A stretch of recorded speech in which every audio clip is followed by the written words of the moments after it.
ভগবান বলছেন, বুদ্ধিটা সতত আমাতে অর্পণ করো। বুদ্ধি আমাতে অর্পণ করো। আমাকে আশ্রয় করেই যেন তোমার বুদ্ধি নিবেদিত হয়। বুদ্ধি কেন দিতে বলছেন ভগবান? দেখুন, জ্ঞানীর চিত্ত আর অজ্ঞানীর চিত্ত, এদের মধ্যে পার্থক্য কি? হৃদয় বলি, মন বলি, চিত্ত বলি, জ্ঞানীরও আছে, অজ্ঞানীরও আছে। তো জ্ঞানী বা বুদ্ধিমানের চিত্ত এবং অজ্ঞানী তাদের চিত্ত বা মন, এ দুটির পার্থক্য কি? দৃষ্টান্তে আচার্যগণ বলছেন, অজ্ঞানীর হাতে একটু মৃত্তিকার ঘট আছে, জ্ঞানীরও হাতে মৃত্তিকার ঘট আছে। মাটির সেই ঘট ভেতরে বাইরে একই উপাদান দিয়ে গড়া। যেহেতু একই উপাদান দিয়ে গড়া, অজ্ঞানীর হাতের ঘট এবং জ্ঞানীর হাতের ঘট, অজ্ঞানীর মন বা জ্ঞানীর মন, পার্থক্য কোথায়? পার্থক্য হলো, অজ্ঞানী যদি তার ঘটে বিষ পরিপূর্ণ করে রাখে, আর জ্ঞানী সেই একই মৃত্তিকার ভেতরে বাইরে উপাদান দিয়ে ঘটে অমৃত রেখে দেয়। বিষ থেকে বিষ জ্বালা হয়, যন্ত্রণা আসে, মৃত্যুর সম্ভাবনা মিশে থাকে, অমৃতে থাকে আনন্দ, আস্বাদন, জীবন। তেমনি জ্ঞানীর মন বা বুদ্ধি এবং অজ্ঞানীর মনোবুদ্ধিতে কি থাকে? অজ্ঞানী যিনি আমার মতো, তার মনে থাকে অজ্ঞানতা। আর জ্ঞানী যিনি, তত্ত্বজ্ঞ যিনি, ভগবানের ভক্ত যিনি, তার চিত্ত মাঝে থাকে বিশুদ্ধ জ্ঞান, বিশুদ্ধ অনুরাগ। মৃত্তিকার পাত্র দুটি সমান, দুটি একই উপাদান দিয়ে সৃষ্টি, কিন্তু অমৃত রক্ষা করা আর বিষ রক্ষা করা এক জিনিস নয়। এই বুদ্ধি এবং আমাদের মনের কারণেই আমাদের জীবনে দুঃখ, দুর্দশা, হতাশা, মৃত্যু, অভিশাপ নেমে আসে। আবার এই মনোবুদ্ধির কারণেই আমাদের আত্মকল্যাণ, আমাদের স্বরূপ প্রাপ্তি হয়। দুঃখের কারণ অজ্ঞানতা, সেটাই অজ্ঞানীর চিত্তে, তার মনে ভরা থাকে। এই অজ্ঞানতাই হলো আমাদের সমস্ত দুঃখের কারণ। সুধীজন, অজ্ঞানতা কাকে বলে? বিশুদ্ধ জ্ঞান কাকে বলে? অজ্ঞানতা হলো স্বরূপকে আবরিত করে দেয়, তাকে বলে অজ্ঞানতা।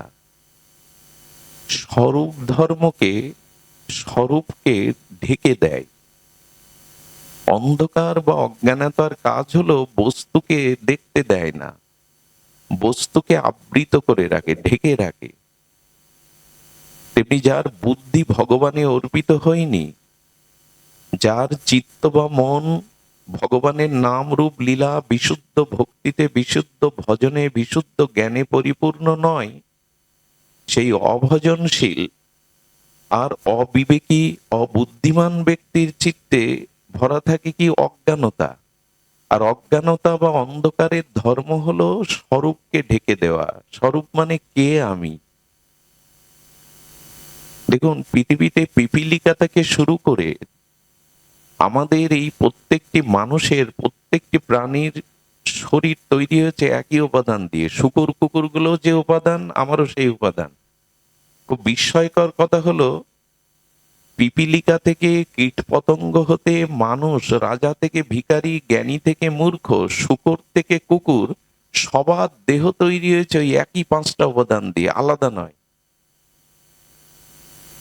সেই ক্ষিতি, অপ, তেজ, মরুদ্গম, এই পাঁচটি তত্ত্ব দিয়ে সকলের দেহ সৃষ্টি। শূকর কুকুরের দেহে যে তত্ত্ব, আমার দেহ সৃষ্টির সেই ওই একই পাঁচটি তত্ত্ব। পার্থক্য হলো বিবেকে, পার্থক্য হলো বুদ্ধিতে, পার্থক্য হলো জ্ঞানী বা অজ্ঞানীর চিত্তে, মনে কি বিরাজ করছে। তো আমার মতো মাদিসও, যিনি অধন্য জীব, ধন্য হতে পারেননি, গুরুকরণে শ্রীগুরু চরণাশ্রয়ে সাধু সঙ্গে যিনি যথাযথ কৃপা বা মহৎ করুণা থেকে বঞ্চিত, সেই অধন্য জীব, আমার মতো মাদিস জীবগণ, তাদের চিত্তে অজ্ঞানতা আছে। আর অজ্ঞানতার ধর্ম আমরা বললাম, অজ্ঞাততা মানে আমাদের স্বরূপকে ঢেকে দেওয়া। কে আমি? আমি রক্ত মাংসের পিণ্ড, প্রপঞ্চের শরীর না।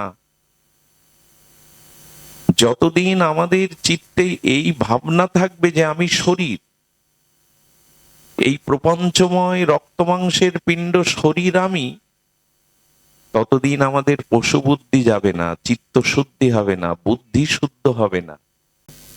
স্বরূপ ধর্ম ঢেকে দেওয়ায়, স্বরূপ পরিচয় বিস্মৃতি হওয়ায় আমাদের এই অজ্ঞানতা এবং ভগবত অসমর্পিত বুদ্ধি এবং জ্ঞান আমাদেরকে পতন ঘটিয়ে দেয়। স্বরূপে কিন্তু দুঃখ নাই। খুব ধ্যান দিন, আমাদের স্বরূপে মানে আমার সত্তা বা স্বরূপে দুঃখ নাই, জরাব্যাধি মৃত্যু নাই। সেখানে অখণ্ড অনন্ত আনন্দ রাশি।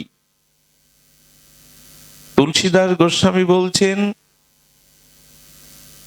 জীবের পরিচয় দিয়ে বললেন, ঈশ্বর অংশ জীব অবিনাশী, চেতন অমল সহজ সুখ রাশি। আমার স্বরূপ কি? ঈশ্বর অংশ জীব অবিনাশী, চেতন অমল সহজ সুখ রাশি।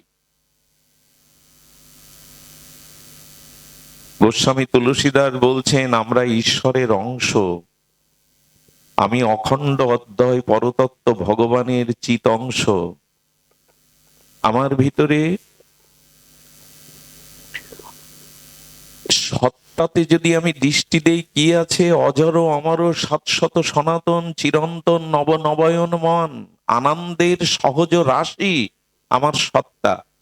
কিন্তু দেহতে আনন্দ নাই। এই জড় প্রপঞ্চময় রক্ত মাংসের পিণ্ড দেহেতে আনন্দ নাই, কিন্তু দেহকে আমি ভেবে বসে আছি। আমার স্বরূপ জ্ঞান নাই তো। মাটির দুটোই পাত্র, একজন মৃত্তিকার পাত্রে অমৃত রেখেছেন, একজন বিষ রেখেছেন। তো বিষ থেকে সে জ্বালা ছাড়া, বিষের যন্ত্রণা ছাড়া কি করে অমৃত পাবে? আমার বুদ্ধিতে, আমার মনে, আমার জ্ঞানের মধ্যে ভরা রয়েছে এই দেহ আর দেহভোগের এই প্রপঞ্চ আকর্ষণ। কিন্তু যিনি মন বুদ্ধি ভগবানে অর্পণ করেছে, গুরু কৃপায়, মহৎ কৃপায়, শাস্ত্র কৃপায়, ভজন অনুরাগের দ্বারা যার স্বরূপ জেগেছে, আমি দেহ নই, আমি আত্মা, আমি অমল, আমি চেতন, আমি সহজ, আমি সুখের অনন্ত রাশি। আমাতে জন্ম নাই, মৃত্যু নাই, কর্মফল নাই, ব্যাধি নাই, এই স্বরূপ আত্মায় আমি। এই জায়গাটা পৌঁছে যান, দুঃখ নামক কোনো জিনিস, মৃত্যু নামক কোনো জিনিস, যন্ত্রণা নামক কোনো জিনিস আপনাকে স্পর্শ করবে না।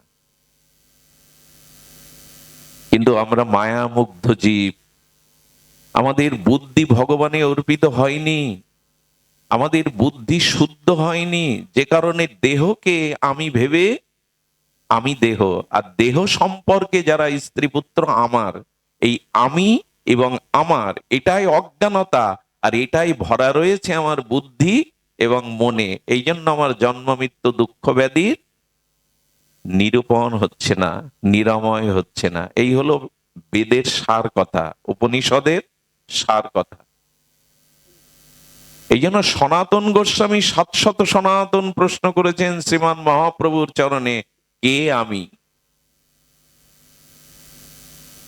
আমি দেহ নই, আমি এই রক্ত মাংসের প্রপঞ্চ পিণ্ড নই, ঈশ্বর অংশ জীব অবিনাশী, আমার জন্ম মৃত্যু নাই, আত্মার এগুলি নাই। কিন্তু সেই আত্মতত্ত্বের অনুসন্ধান কোথায়? সারা জীবন এই মায়াময় সংসারে দেহ সুখ দেহ ভোগ করে গেলাম, এই জন্য যতদিন জীব অন্তর্মুখী না হবে ততদিন সে শান্তির দেখা পাবে না।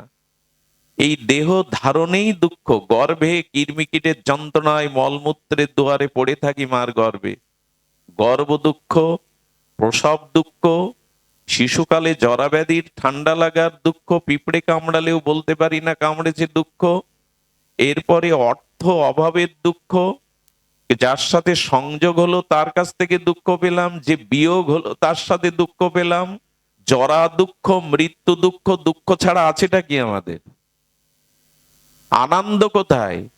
সুখ কোথায়? গর্ভে কীর্মিকীটের মধ্যে পড়ে থাকলাম, মার মলমূত্রের দুয়ারের কাছে আমার মুখটা ছিল, গর্ভ যন্ত্রণায় দুঃখ পেলাম, শিশুকালে জরাব্যাধি নিয়ে বিকলাঙ্গ প্রতিবন্ধী হয়ে জন্মালে সারা জীবন দুঃখ পেলাম, কেউ জন্মান্ধ, কেউ বধির, কেউ বোবা, যৌবনে করলাম পাপ, ভোগ করতে গিয়ে করলাম পাপ, এটাও পতনের কারণ।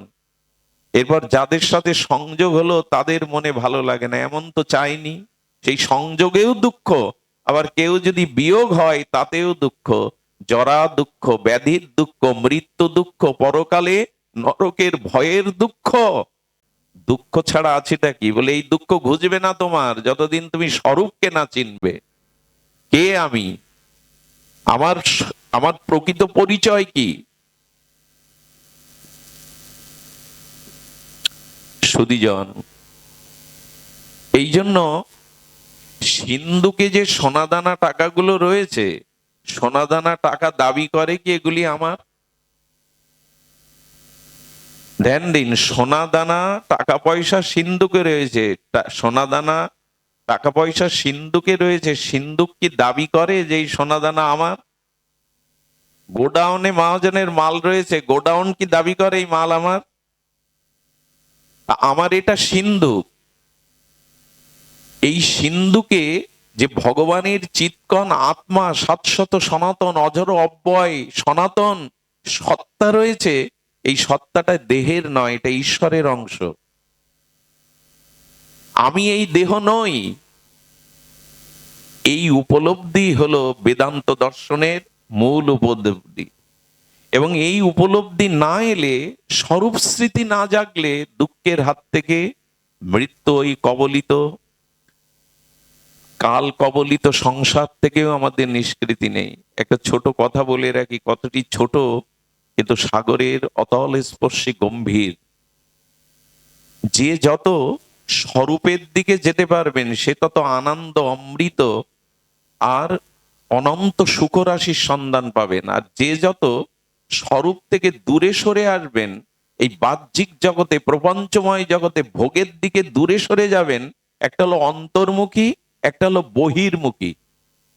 যত অন্তর্মুখী হবেন, স্বরূপের নিকটে যাবেন, তত সহজ আনন্দ আপনার মধ্যে প্রকাশ হবে। একটা দৃষ্টান্ত দেই, খুব মার্মিক দৃষ্টান্ত। দৃষ্টান্তটা হলো, একটি শিশু জন্মাবার পরে শশীকলার ন্যায় শিশুটি যখন বেড়ে উঠতে থাকে, তখন শিশুর বাহ্যিক জগতের সাথে কোনো পরিচয় থাকে না, এমনকি সে পিতামাতাও চেনে না। তাকে শিখিয়ে দেয়া হয়, এই তোমার পিতা, এই তোমার মা। সে কাকাকেও বাবা বলে, বলে কি না? অর্থাৎ বাহিরের কোন জগতের সাথে অর্থ কাকে বলে, নারী কাকে বলে, ভোগ কাকে বলে, শিশু জানে কি? তো কথা বলুন, জানে কি? এই পরিচয় তার আছে কি? নেই। সে সবসময় কি তাকে স্বরূপের সাথে যুক্ত থাকে, সংসারের সাথে যুক্ত থাকে না। এই জন্য দেখবেন, যে বাড়িতে শিশু আছে, যে বাড়িতে ছোট্ট শিশু আছে, ওখানে অর্ধেক দুঃখ এই শিশুই দূর করে দেয়। সংসারের মানুষগুলোর যে দুঃখ যন্ত্রণা অর্ধেক দূর হয়ে যায়। যে বাড়িতে কোনো শিশু নেই, ওখানে নরক হয়ে আছে। দুঃখ দূর করবার ওই আনন্দের সরল হাসিটুকু নাই। কেন বলুন তো? শিশু নিজে এত আনন্দ থাকে, আর ওদের হাসি, ওদের চপল চলা, ওদের ছোট্ট হাতগুলো দেখে পিতামাতা পরিজনরা আনন্দ পায় কেন? পায় এই জন্য যে শিশু বহির্মুখ না, অর্থাৎ শিশুর বাইরের প্রপঞ্চের কিছুর সাথে এখনো যোগ হয়নি, আত্মার সাথে তার যোগ। এই জন্য এই সরলতা, এই নিষ্পাপতা অন্যকেও আনন্দ দেয়। ওই শিশু যখন 25 বছরের যুবক হয়, 50 বছর বয়স হয়, ওকে দেখে আর ওই আনন্দ পরিবারের সবাই পায়? ওকে ওর হাসিটা তখন মানায়? 80 বছরের বৃদ্ধের হাসি আর 2 বছরের সরল শিশুর হাসি এক কি? ব্যক্তি তো এক। এক নয় কেন, ব্যক্তি তো এক। বলে ওই বহির জগতের সাথে মিশতে মিশতে ওর ভেতরে চলে এসছে বহির বৃত্তিগুলো। ও আত্মা থেকে, স্বরূপ থেকে সরে এসে কারো স্বামী হয়েছে, হ্যাঁ, কারো পতি হয়েছে, কারো পিতা হয়েছে, কারো দাদা হয়েছে, অর্থের মালিক হয়েছে, বাড়ির মালিক হয়েছে, সম্পত্তির মালিক হয়েছে। এখন আর স্বরূপে নেই, ও বাইরে চলে এসছে, স্বরূপ থেকে অনেক দূরে সরে এসছে। কিন্তু শিশুকালে কে পিতা কে মাতা, অর্থ কাকে বলে, যৌবন কাকে বলে, ভোগ কাকে বলে, অর্থ কাকে বলে, বাড়ি গাড়ি কাকে বলে জানতো না, স্বরূপের নিকটে থাকতো। এই জন্য ওর মধ্যে স্বর্গীয় আনন্দ প্রকাশ হতো। 80 বছরের ব্যক্তি হাসলে মানায় না, কিন্তু ওই শিশু, ওই ব্যক্তি শিশু অবস্থায় পুরো বাড়িকে আনন্দে ভরিয়ে রাখতো। আরো একটা দৃষ্টান্ত দেই, স্বরূপ থেকে যত সরে আসবেন তত যন্ত্রণা, দুঃখ, অভিশাপ পেতে হবে। এই জন্য ভারতীয় ঋষিরা সব চোখ বন্ধ করে আছে। মানুষ চোখ বন্ধ করে কখন? যখন ভেতরের দিকে তাকায়। ধ্যান করে যখন মানুষ, আমাদের ভগবান শঙ্করের চোখ দেখবেন অর্ধ নির্মিলিত। ভগবান শঙ্কর, শিব সব সময় ধ্যানস্থ হয়ে আছেন। ভারতীয় ঋষিদের দিকে তাকান, ব্যাস, বশিষ্ঠ, অস্ত্রী, পুলস্ত, বশিষ্ঠ, এরা ধ্যানে নিমগ্ন। এরা বহির্মুখী নয়, এরা অন্তর্মুখী তাকিয়েছে, স্বরূপের দিকে তাকিয়েছে।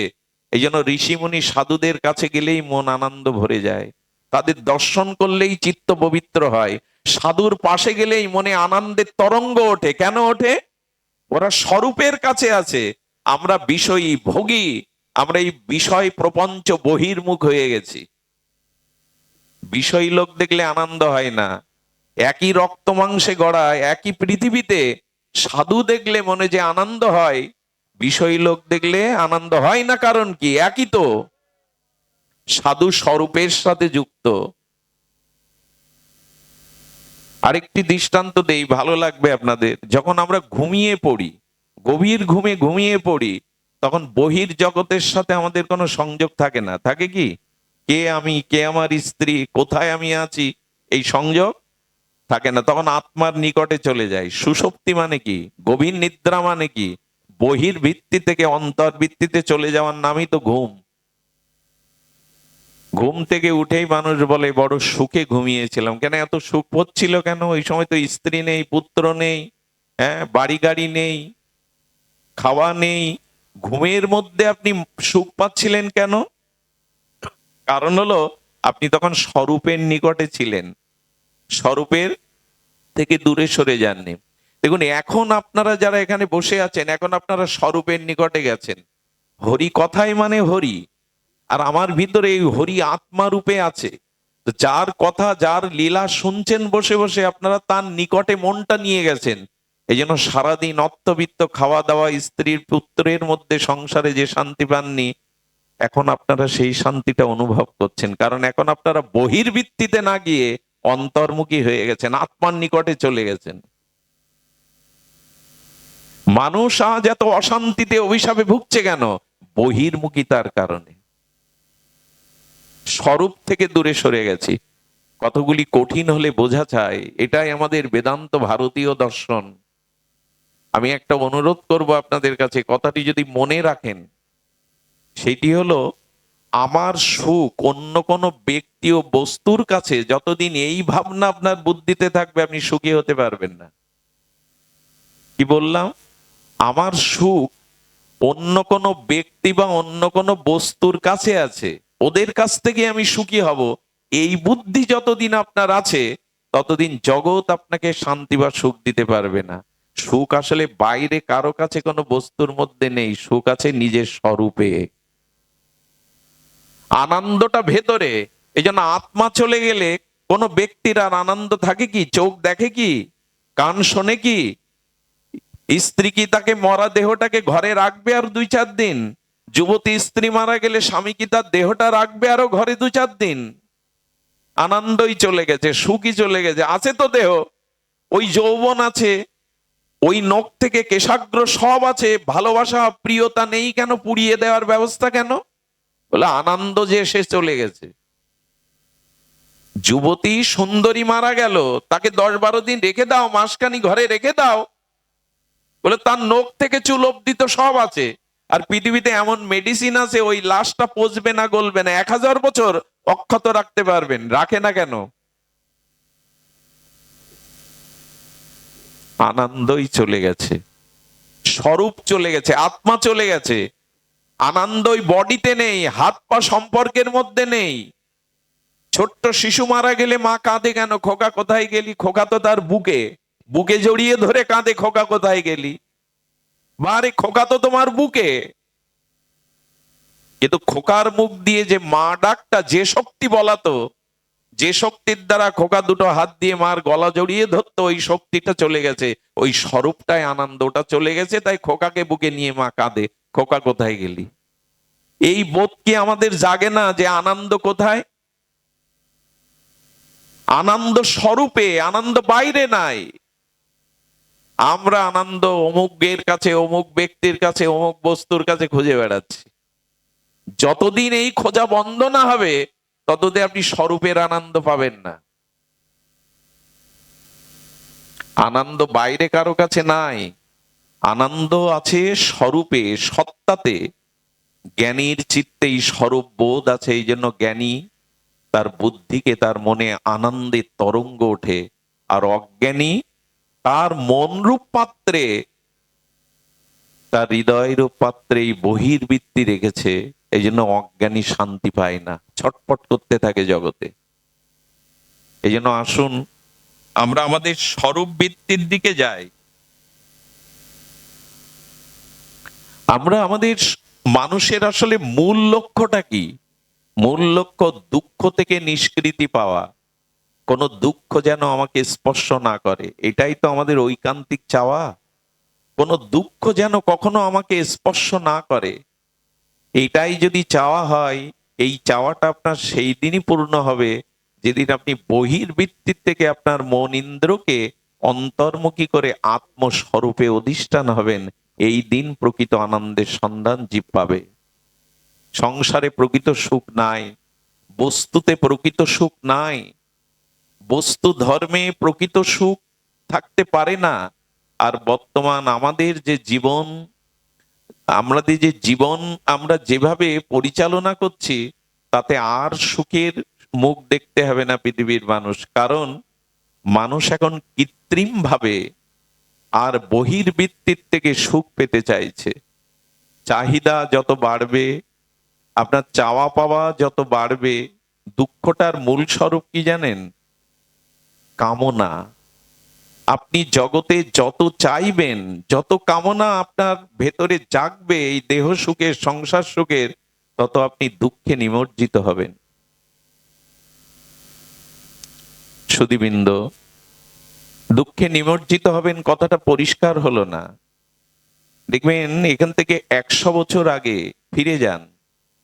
এই 100 বছর আগে যদি ফিরে তাকান ইতিহাসের দিকে, অনেক মানুষ খাট নামক বস্তুটা, পালঙ্ক নামক বস্তুটা চিনত না, মাটিতেই শয়ন করত। যারা পুরনো দিনের মানুষ তারা এই কথার সাথে সহমত পোষণ করবেন। কিন্তু মানুষের রুচি এলো পালঙ্কে থাকতে হবে। দ্বিতীয় বিশ্বযুদ্ধের পরে পৃথিবীতে শিল্প বিপ্লব ঘটে গেল। আর শিল্প বিপ্লব মানে রুচির পরিবর্তন হতে থাকলো। এটা না হলে হবে না, ওটা না হলে হবে না। এই যখন চাওয়া বাড়তে লাগলো, আর চাওয়া পূরণের জন্য মানুষের ধন আকাঙ্ক্ষা, ভোগের আকাঙ্ক্ষা বেড়ে গেল। আর যখনই এই বহির্বৃত্তে বেড়ে গেল, তখনই মানুষের জীবনে এই না পাওয়াটাই, আচ্ছা দেখবেন, তৈরি করা ইচ্ছা, তৈরি করা বাসনা কামনা আর প্রকৃতির সহজাত পরিপূরণ, এই দুটোর মধ্যে পার্থক্য কতটা খুবই মূল্যবান। প্রকৃতি স্বাভাবিকভাবে একটা মানুষকে যা প্রয়োজন, জগতের প্রাণীকে প্রয়োজন, প্রকৃতি স্বাভাবিকভাবে তা দিয়ে থাকে। মানুষ যখন প্রকৃতির উপরে নির্ভর না করে নিজের বাসনা রুচি বাড়াতে গেল, তখনই সে সমস্যায় পড়ে গেল। তার একটা ছোট্ট দৃষ্টান্ত দেই। মানুষ ব্যতীত পৃথিবীতে যত প্রাণী আছে তারা কি চাকরি বাকরি ব্যবসা টাকা রোজগার করে খায়? অন্য কোনো প্রাণীর পেশা আছে? একটু কথা বলুন, আছে কি? কিন্তু আজ মানুষ এই একবিংশ শতাব্দীতেও না খেয়ে মারা যাচ্ছে। কিন্তু বিধাতার সৃষ্টিতে প্রকৃতির উপর নির্ভরশীল মানুষ ব্যতীত অন্য কোনো প্রাণী না খেয়ে মরে না। তারা ঠিক ঠিক আহার প্রকৃতি তাদের দিয়ে দেয়, যায় কিনা? পৃথিবীতে পিপিলিকার সংখ্যা কত বিজ্ঞানীরা বলতে পারবে না। কীট পতঙ্গ, হিংস্র জীব জন্তু, সমুদ্রের এই মাছগুলো কি খেয়ে বেঁচে থাকে? ওরা আয় করে, ওরা চাকরি করে, ওরা ব্যাংক ব্যালেন্স করে প্রকৃতির উপর নির্ভর করে। তো যে ভগবান ওদের চালাচ্ছে তার বুদ্ধি শুদ্ধি নাই যে আপনার চলবে কি করে? আপনি আপনার চাহিদা বাড়িয়েছেন, আপনি আপনার বাইরের ভোগবৃত্তি বাড়িয়েছেন, আর এই না চাওয়া, না চাওয়াটা না পাওয়াই দুঃখ। এই জন্য আপনার যে যা চেয়েছেন পাননি, চাওয়াটা না পাওয়ায়, কামনাটা পূরণ না হওয়ায় দুঃখ। আর কামনা পূরণ না হলে শুধু দুঃখ আসে না, কামনার পথে যারা বাধা দেয় তারা ক্রোধের শত্রু হয়ে দাঁড়ায়। তা আছে পৃথিবীতে কি কাম ক্রোধ ছাড়া পৃথিবীতে মানবতা কোথায়? মনুষ্যত্ব কোথায়? মানুষের ভিতরে সহমর্মিতা কোথায়? সবকিছু হয়েছে কেন? যত চাওয়া, যত কামনা, যত ভোগ বাসনা, তত দুঃখ। আর এই ভোগ পূরণ করতে গিয়ে, প্রার্থিত কামের বস্তু চাইতে গিয়ে বাধা হলে ক্রোধ আসছে। আর ক্রোধে বা হিংসায় পৃথিবী জ্বলছে এখন। রাষ্ট্র থেকে রাষ্ট্র, পরিবার থেকে পরিবার, গ্রাম থেকে গ্রামান্তর। শুধুমাত্র প্রকৃতির উপর নির্ভরশীল না হয়ে আপনি চাওয়া বাড়িয়েছেন। সাধুরা কি জল খায়? বৃন্দাবনে গভীর বনে ঝর্ণার জল। নীতা আম্বানি এক লিটার জল খায়, তার দাম কত জানেন? ভারতের আম্বানি গ্রুপের যে নীতা আম্বানি, 1,65,000 টাকা 1 লিটার জলের দাম। আমরা আমাদের বাসনাটাকে, সাধুরা ঝর্ণার জল খেয়ে বেঁচে আছে সুস্থ শরীরে। বিরাট কোহলি যে জলটা খায়, 65,000 টাকা 1 লিটার জলের দাম। এটা না হলেও সাধুরা বাঁচে। এখনো গ্রামের অবুঝ সাধারণ লোক ওই জল খেয়ে বেঁচে আছে। আসলে আমার চাওয়াটা, আমার কামনাটা, বাসনাটা আমরা কোনো সীমাতে রাখি না। প্রকৃতির উপর নির্ভরশীলতা কমাতেই পৃথিবীতে নেমে আসছে এই দুর্যোগ। পৃথিবী আজ ধ্বংসের দ্বার প্রান্তে দাঁড়িয়ে। এর একটাই কারণ, আপনি আমি প্রকৃতির ইচ্ছা বা প্রকৃতির উপরে নির্ভরশীল না হয়ে আমাদের বাসনা কামনাকে বাড়াতে চেষ্টা করেছি।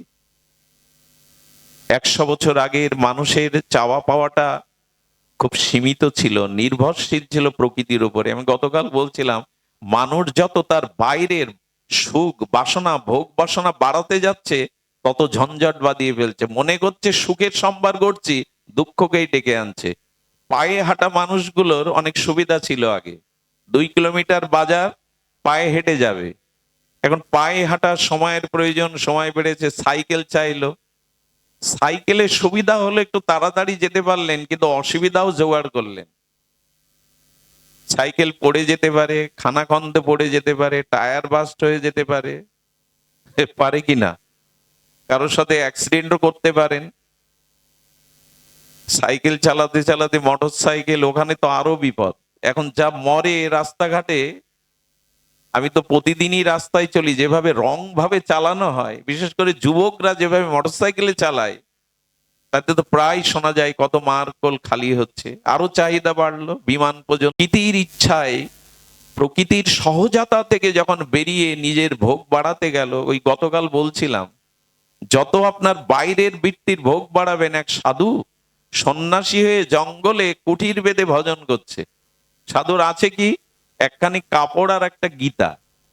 এখন জঙ্গলের মধ্যে কুটিরে ইঁদুর এসে সেই গীতা কেটে দেয়, কাপড় কেটে দেয়। সাধু কি করবে? আমার একটাই কাপড়, একটি গীতা পড়তে হয় কাপড়, আর পড়তে হয় গীতা, পাঠ করতে হয়। তো এইভাবে ইঁদুর যদি কেটে দেয়, ইঁদুরই কি করব? গ্রামের এক বিষয় লোককে ডেকে বলছেন, বাবা কি করি বলো তো? বলে, এই বুদ্ধি আপনার মাথায় না, একটা বিড়াল পুষুন। আরে বিড়াল পুষলে তো সমস্যার সমাধান হয়ে যায়। বিড়াল এলো, বিড়াল ইঁদুর তাড়াতে লাগলো, কিন্তু বিড়ালকে তো কিছু দিতে হবে খেতে, বিড়ালের খাদ্য। আবার সেই বিষয়ী লোকের পরামর্শ, বাবা বিড়াল পুষেছেন, আপনি তো মাছ মাংস খান না, নিরামিষ, আমরা একটু করে দুধ দিয়ে যাই প্রতিদিন। প্রতিদিন লোকের কাছে সাধুর দুধের আশায় বসে থাকলে হয়? ওদের কাছে প্রত্যাশা করতে করতে বললে, বাবা দুধ আর প্রতিদিন কে দেবে আপনাকে, একটা কাজ করুন, একটা গাভী পুষুন, গাভীটাও দুধ দেবে, বিড়ালটাও সমাধান হবে। আচ্ছা, গাভী আনার পরে তার ঘাস কুটোর চিন্তা এসে গেল। ওই ঘাস কুটো কোথায় জোগাড় করবে, তার ভজন সাধন চুলোই যেতে লাগলো। সুবিধা যত বাড়াতে লাগলো, জাগতিক সমাধান যত বাড়াতে লাগলো, সমস্যা তার বাড়তে লাগলো। গরুর খাদ্য জোগাড় করার জন্য আবার সেই বিষয় লোক পরামর্শ দিল, বাবা 2 বিঘা জমি আছে আমার, এটা আপনি ঘাস ধান চাষ করেন, ওতেই চলে যাবে। এই ধান চাষ করতে গিয়ে, ক্ষেত দেখতে গিয়ে, গরুর খাবার বিড়ালের জোগাড় করতে গিয়ে তার ভজন সাধন শেষ। মানুষ যত তার বাহ্যিক প্রয়োজনকে এমনি করে বাড়াবে, তত মানুষ প্রকৃতির স্বাভাবিক সহজাত থেকে নিজের কৃত্রিম তৈরি করা কামনা বাসনার জগতে অশান্তি ছাড়া, অতৃপ্তি ছাড়া সে কিছু পাবে না। এইভাবেই বাড়িয়ে চলেছি আমরা। আমি কেন বলছিলাম অজ্ঞানী কেন দুঃখ পায় আর জ্ঞানী কেন চিত্তে আনন্দ পায়, তার কারণ কি? তার কারণ আমরা গতকাল আলোচনায় এনেছিলাম। প্রদীপ জ্বলছে, প্রদীপের উদ্দীপ্ত শিখার আগুনে কীট পতঙ্গগুলো ঝাঁপ দেয়, কারণ অন্ধকারের কীট পতঙ্গগুলো ওই প্রদীপের শিখার রূপে সুখ পাবে বলে, ভোগ করবে বলে এসে ঝাঁপ দিয়ে মরে পড়ে থাকে। ওই মাছটা দল বেঁধে স্বচ্ছ জলের মধ্যে আনন্দে সাঁতার কাটছিল, খেলছিল, জীবন চলে যাচ্ছিল, জলেতেই তার জীবন আনন্দে মগ্ন ছিল। কিন্তু ওই বড়শিতে একটা আমিষ চার, ও বুঝতে পারেনি এই আমিষ চারের আড়ালে ওর জীবন ধ্বংসকারী বড়শি আছে বাঁকানো। ওই আমিষ চার গিলতে গিয়েই ওর মরণ হলো। আরে মাছ জানে না যে ওই আমিষ চারের আড়ালে বড়শি আছে, আর কীট পতঙ্গ জানে না যে আগুনের রূপে ঝাঁপ দিলে পুড়ে মরতে হবে। আপনার আমার বুদ্ধি আর বিবেক তো আছে, কোথায় ঝাঁপ দিলে মরতে হবে? ওরা অজ্ঞানী, ওরা জানে না, তাই ঝাঁপ দিয়ে মরে। আমরা তো জানি, আমাদের তো বিবেক আছে, ভগবান তো আমাদের বুদ্ধি দিয়েছে, কোথায় ঝাঁপ দিলে পুড়ে মরতে হবে। এখন আমরা যদি সেই ঝাঁপ দিই, তাহলে আমাদের বুদ্ধি কোথায়? অজ্ঞানতা যার হৃদয়ে আছে, ওই ঝাঁপ দিয়েই মরছে তারা, রূপের আগুনে, বিষয় ভোগের আগুনে ঝাঁপ দিয়েই তারা মরছে। আমাদের শাস্ত্রকারগণ একটা কথা বলছেন, মানুষ সাগরে নদীতে ডুবে গেলে মরে যায়, ডাঙায় থাকলে তীরে থাকলে বেঁচে যায়। কিন্তু সাধুরা বললেন, এক কাজ করো, এক জায়গায় ডুবলে বেঁচে যাবে, এক জায়গায় ডুবলে বেঁচে যাবে, আর এক জায়গায় ডুবলে মরণ হবে। সেটা হলো এই সাধু সঙ্গরূপ হরিকথার সাগরে ডুব দাও। এইখানে ডুবে গেলে বেঁচে যাবে, এইখানে যদি ডুব দিতে পারো বেঁচে যাবে। আর সংসার সাগরে, বলে সংসার সাগরে ডুব দিলে কাম ক্রোধ চিবিয়ে চিবিয়ে হাঙর কুমিরের মতো খাবে। সংসারও সাগর, আর এই হরিকথার সাধু সঙ্গেরও সাগর। বলে এই সাধু সঙ্গ সরোবরে ডুব দাও, এখানে ডুব দিলে মরবে না, বেঁচে যাবে, আনন্দ পাবে। আর সংসার সাগরে যারা ডুবেছে, তারা কাম ক্রোধ চিন্তার হাঙর কুমির তাদের চিবিয়ে চিবিয়ে খাচ্ছে। এই জন্য শাস্ত্রে বলছেন, সংসারে তীরে দাঁড়িয়ে থাকো, তাহলে আর ডুববে না। মানে অত ভোগের মধ্যে যেও না, একটু সংযম হয়ে থাকো, একটু ত্যাগ নিয়ে তীরে থাকো, আর সাধু সঙ্গে একবার ডুব দাও। এইখানে ডুব দাও, ওখানে তীরে থাকো। আমরা উল্টে ফেলেছি, সংসারে কামনা বাসনায় ডুব দিয়েছি, আর সাধু সঙ্গে তীরে দাঁড়াই। আজ শরীর ভালো লাগছে না, আজ অনেক শীত পড়েছে, কালকেই তো শুনে এলাম আজ আবার যাবো, এই একই তো কথা। এই আমরা সাধু সঙ্গে তীরে দাঁড়িয়ে থাকি, আর সংসারে ডুবে থাকি। কে রক্ষা করবে আমাদের? এই জন্য দয়া করে আমাদের যদি দুঃখের হাত থেকে মুক্তি পেতে হয়, তো আসুন আমরা স্বরূপের ধ্যানে যাই, স্বরূপের পথে চলি। এইটা হলো জ্ঞানী এবং অজ্ঞানীর পার্থক্য।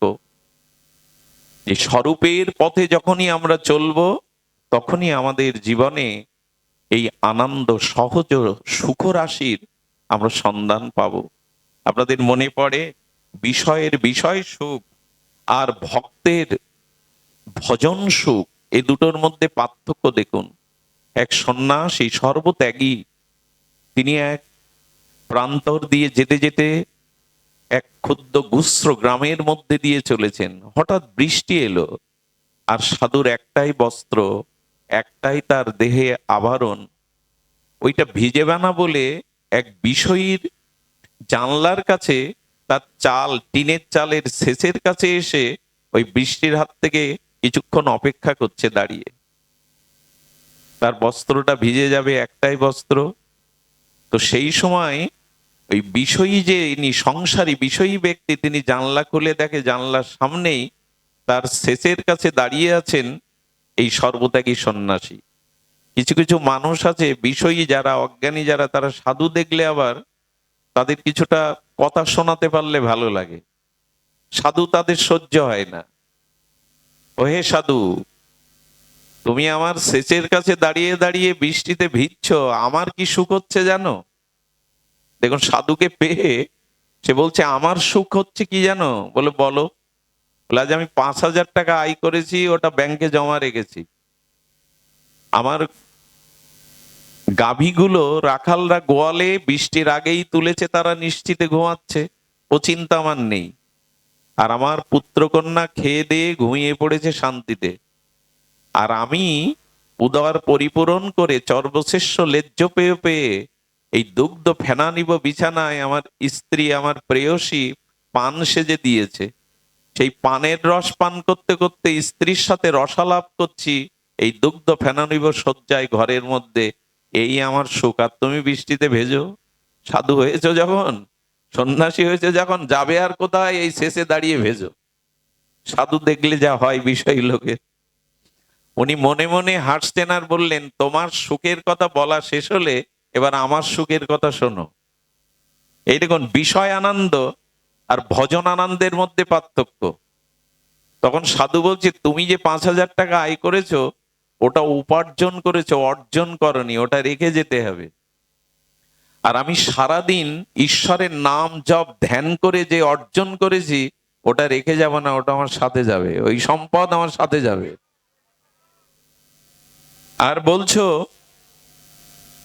তোমার গোয়ালে, তোমার গোয়ালে তোমার গাভী পশুগুলি তোলা আছে, তেমনি শোনো, আমার বুদ্ধি এবং বিবেকের দ্বারা আমার কাম ক্রোধ পশুগুলো অনেক আগেই তারা নিশ্চিন্তে স্থিতি ঘুমিয়ে আছে।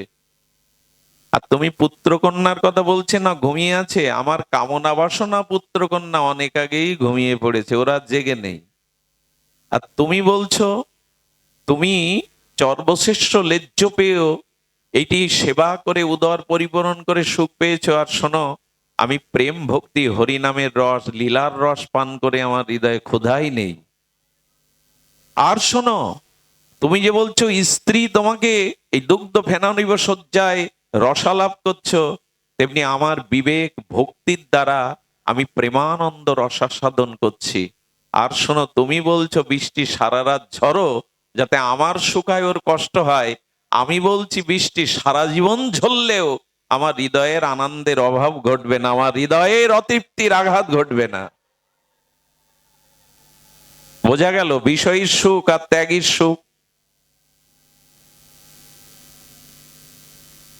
এই জন্য স্বরূপে ফিরে আসুন। আজ নাম যজ্ঞ হরি কথা আমরা অনেক কিছুই করছি, কিন্তু যতদিন এই স্বরূপ স্মৃতি না হবে, সনাতন গোস্বামীর সেই প্রশ্ন, কে আমি কেন মরে যারে তাপত্রায় কইসে হিত হয় বলো প্রভু, সম্বন্ধ অবিদেহ প্রয়োজন, এই তিনটি তত্ত্ব মহাপ্রভু সনাতন শিক্ষায় দিয়েছেন। এই জন্য সম্বন্ধই যদি করতে হয় পরমাত্মার সাথে করো, সম্বন্ধই যদি করতে হয় ভগবানের সাথেই সম্বন্ধটা করো। এই জগতের কোনো সম্বন্ধ নিত্য নয়, শাশ্বত নয়, এ জগতের কোনো সম্বন্ধ চিরন্তন নয়। আমি জন্মের সময় পিতামাতা আমি সাথে আনিনি, পুত্রকন্যা স্ত্রী সাথে আনিনি, জন্মাবের সময় একটা বস্ত্রখণ্ডও সাথে আনিনি, এই পৃথিবীর কোনো সম্পত্তিও সাথে আনিনি। আবার যাওয়ার সময় একই দৃশ্য, না পিতামাতা আমার সাথে যাবে, না পুত্রকন্যা যাবে, না ভূ সম্পত্তি যাবে, একাকী শুধু কর্মফল নিয়ে যেতে হবে, এটা কি বোঝো না? মাঝগানের এই সময় যাদের পেয়েছো, এই সম্বন্ধ চিরদিনের নয়, চিরকালের নয়। চিরকালের সম্বন্ধ তোমার পরমাত্মার সাথে, ভগবানের সাথে। এই সম্বন্ধটা অটুট করো। এই জগতের কোন সম্বন্ধ চিরস্থায়ী নয়, আর জগতের সম্বন্ধ আমাদের আশ্রয় দিতে পারে না। আমি প্রায়শ বলে থাকি, পিতার কাছে পুত্রের প্রকৃত আশ্রয় না। যারা পুত্র মনে করে পিতাই আমার আশ্রয়, না, পিতা আশ্রয় না। থাকলে প্রহ্লাদ মহারাজের মতো পুত্রকে বিষ খাইয়ে হত্যা করার জন্য পিতাটা উঠে পড়ে লাগতো না। পিতার কাছেও পুত্র নিরাপদ নয়। প্রহ্লাদ মহারাজের মতো পুত্র পেয়েও হিরণ্যকশিপুর তাকে কিভাবে অত্যাচার করলো। মায়ের কাছেও সন্তান আশ্রয় নয়। ভাগবত বললেন, মায়ের কাছেও চিরদিন আশ্রয় নাই, মা নিতে পারে না। সন্তানের বুকের যন্ত্রণাটা মা কোলে নিতে পারে, ঔষধের ব্যবস্থা করতে পারে, ডাক্তারখানায় যেতে পারে। সন্তানের বুকের যন্ত্রণা নেওয়ার ক্ষমতা মার নেই। কাল যখন মায়ের কোল থেকে সন্তান ছিনিয়ে নেয়, মায়ের সাধ্য নেই এই সন্তানকে রক্ষা করা। মা পারে না, আশ্রয় দিতে চিরদিন পারে না। আর মায়ের হাতের আশ্রয় কি বলবো, কুন্তির মতো মহিষী নারী কর্ণকে ভাসিয়ে দিল। কর্ণকে না ভাসালে ওর জীবন এইভাবে শেষ হতো? কর্ণের মতো সন্তানকে মা ভাসিয়ে দিল। মায়ের কাছেও কি আশ্রয় আছে আমাদের? পিতার কাছেও প্রকৃত আশ্রয় নয় দিনের। আর পিতা যদি ভগবতমুখী না হয়, আত্মজ্ঞানী না হয়, এই সন্তানকে সে বিষয়ের দিকে ঠেলে দেবে। গতকাল বলছিলাম, আমাদের প্রজন্মকে, আমাদের সন্তানদেরকে আমরা প্রয়াস শিখিয়ে থাকি, লেখাপড়া কর, চাকরি বাকরি করে অর্থ উপার্জন কর, সুখে থাক আর মর। এই ছাড়া তাদের কি শেখায়? পড়াশোনা কর, চাকরি বাকরি করে টাকা রোজগার কর, আর ভালো মন্দ খেয়ে মর। এই ছাড়া তো আর কি আছে? একবারও বলি না যে এই মৃত্যুর হাত থেকে তুই কি করে নিষ্কৃতি পাবি, আর তোকে কর্মফল ভোগ করতে বারবার এই জগতে যেন আসা না লাগে। না, এই মন্ত্র আজকের পিতামাতা আমরা দেই না তাদের। সুধীজন, ভাগবত এই কথাই আমাদের জানাচ্ছেন। সম্বন্ধ কার সাথে? বলেন, বড় ভাইয়ের সাথেও বড় ভাই আশ্রয়দাতা নয়। রাবণ বিভীষণের মতো ভাইকে লাথি মেরে তাড়িয়ে দিল। এখন তো দুহাত জাগার জন্য ছোট ভাইকে বড় ভাই খুন করে, বা ছোট ভাই বড় ভাইয়ের নামে মামলা লাগিয়ে দেয় 1 বিঘে জমির জন্য। এ জগতে কারো কাছে তোমার চিরস্থায়ী আশ্রয় নয়। সবাই তাত্তা পূরণের জন্য তোমাকে ব্যবহার করে। অবশ্য পিতামাতা সন্তানের মঙ্গল চায়, নিঃস্বার্থ ভালোবাসা পিতামাতার, এই জন্য তাদের সাথে কারো তুলনা না হয়। কিন্তু তারাও কি রক্ষা করতে পারে আমায়? কত ডাস্টবিনে পেপারে মোড়ানো সন্তান ফেলে জীবন্ত সন্তান কাঁদছে। কোনো মা তো তাকে গর্বে এনেছে, কোনো মাই তো তাকে ওইভাবে অনাথ আশ্রমে বা ফেলে দিয়েছে ট্রেনে।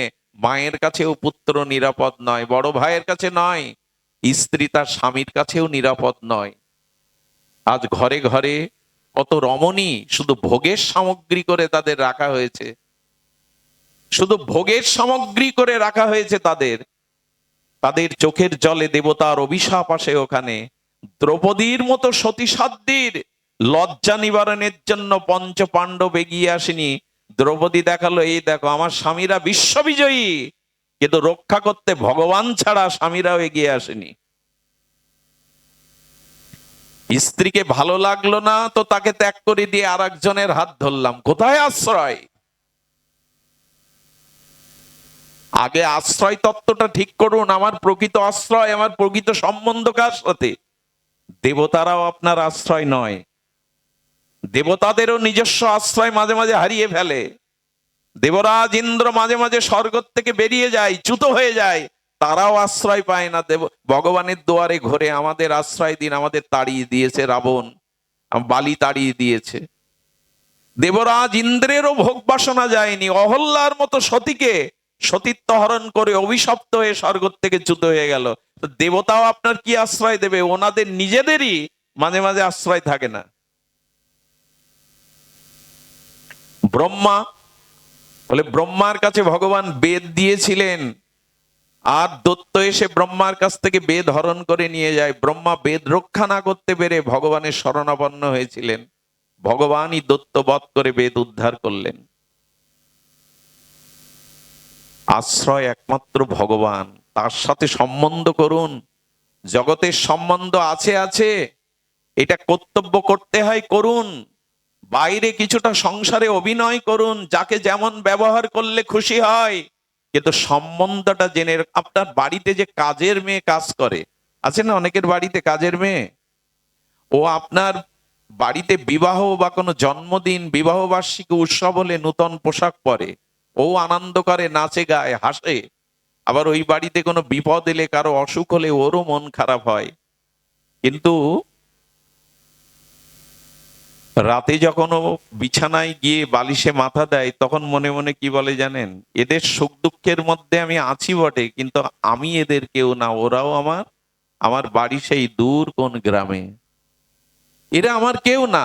অথচ ওদের সুখে হাসে, গান গায়, ওদের দুঃখে কাঁদে, কিন্তু বিছানায় বালিশে মাথা দিয়ে ভাবে এরা আমার কেউ না, আমিও এদের।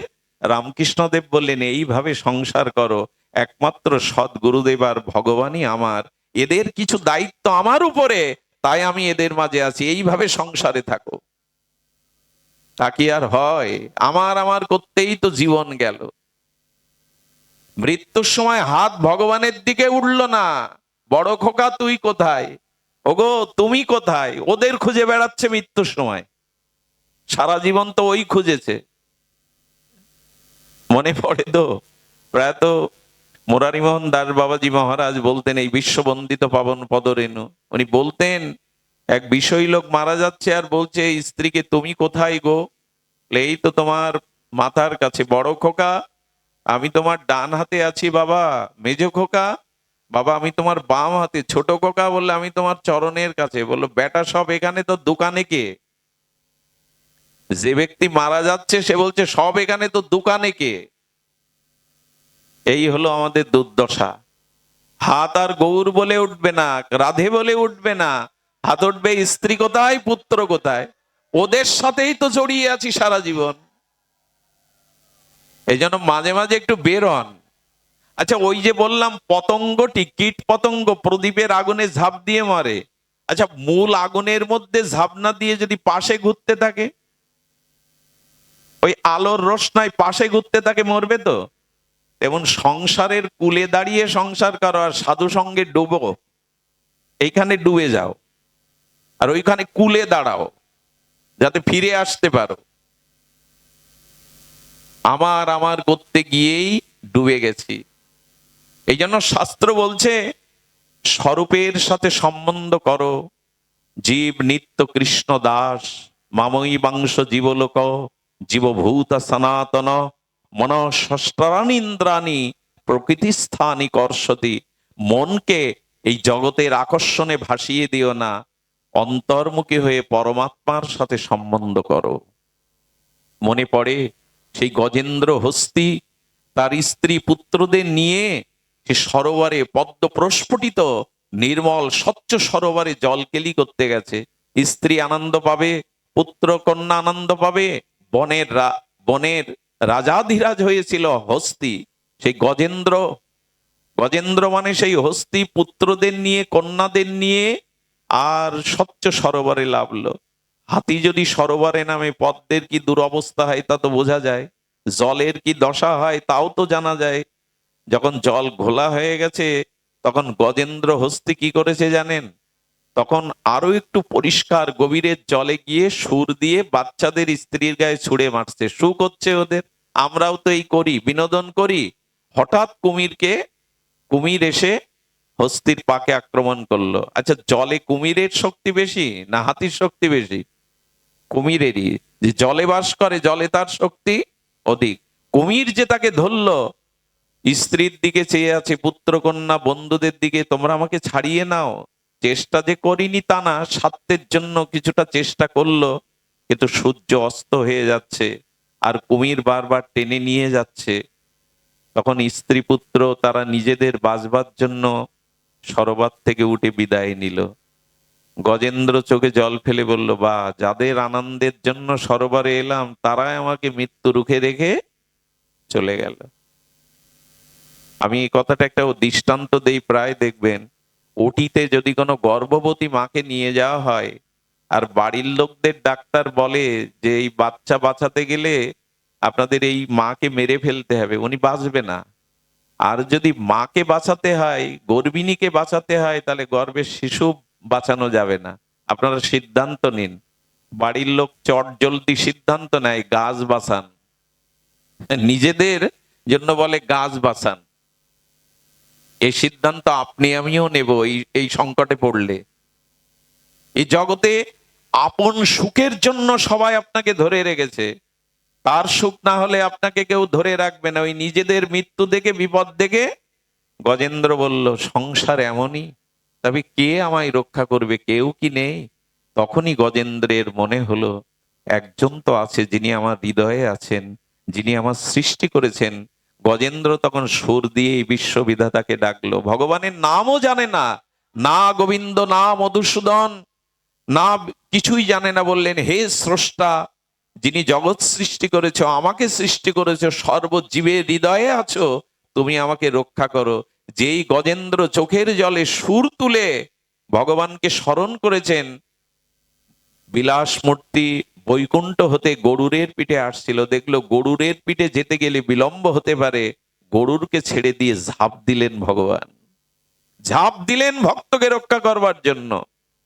আর সুদর্শন চক্র দিয়ে তুলে কুমিরটাকে বধ করে গজেন্দ্রকে নিয়ে গেছিলেন বৈকুণ্ঠে।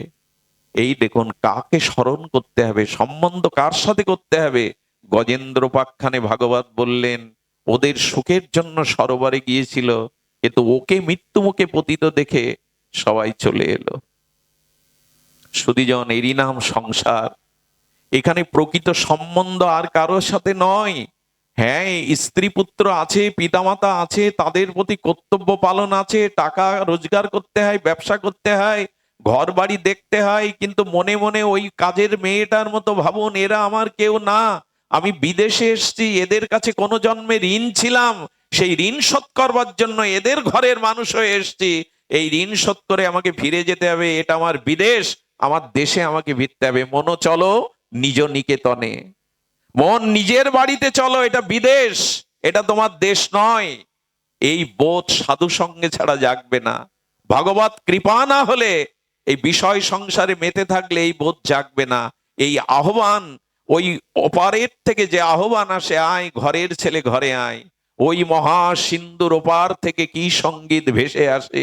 বিশ্ববিধাতা বললেন, আয় ফিরে আয়, ঘরের ছেলে ঘরে আয়, এখানে দুঃখ জরা মৃত্যু ছাড়া কিছু নেই। এটা আমার লোকে আছে চির বসন্ত, এখানে জরা নেই, মৃত্যু নেই, এখানে আনন্দই আর আনন্দ। কই তার ডাকে সাড়া দেই তো? ওই সিন্দুরপাত থেকে ওপার থেকে ডাকছেন, আমার প্রিয় পরম ফিরে এসো। সুধীবৃন্দ, এই জন্য সম্বন্ধ যাদের সাথে করেছি, এই সম্বন্ধ টিকবে না, এটা বিনাশশীল অনিত্য সম্বন্ধ। ভগবানের সাথেই সম্বন্ধ করুন। তাহলে কে করে দেবে? হলো গুরু মহারাজ। পাত্রপাত্রীকে উপযুক্ত শুভ দিনের নির্ঘণ্ট দেখে ব্রাহ্মণ এসে, পুরোহিত এসে মন্ত্র বলে হাত বেঁধে বিবাহ দিয়ে যায়, আর তাতে তারা সারা জীবনের সুখ দুঃখের সাথী হয়ে যায়।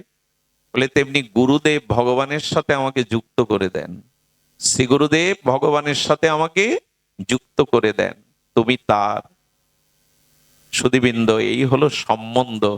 আর কোন বস্তুর সাথে, কারোর সাথে সম্বন্ধ হলে কি হয়? সম্বন্ধ হলে তখন কর্তব্য এসে দাঁড়ায়। এই কর্তব্য হলো অভিধেয়। অভিধেয় মানে কর্তব্য।